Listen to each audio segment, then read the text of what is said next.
ബാങ്കുകളിൽ നിന്ന് 1 ലക്ഷമോ 2 ലക്ഷമോ വായ്പയെടുത്ത് തിരിച്ചടയ്ക്കാൻ നിവൃത്തിയില്ലാതെ കിടപ്പാടം ജപ്തി ചെയ്യുന്ന വാർത്തകൾ നിത്യേനയെന്നോണം നാം കാണുന്നു.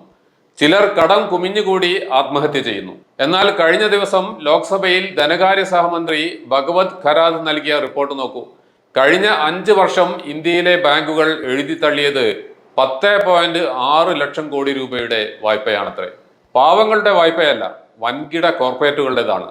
5 കോടി രൂപയിലധികം വായ്പയെടുത്ത 2300 പേരുടെ വായ്പ മാത്രം 2 ലക്ഷം കോടി രൂപ വരുമത്രേ. നമ്മെ ആശ്വസിപ്പിക്കാനായി മന്ത്രി ഒരു കാര്യം പറഞ്ഞിട്ടുണ്ട്.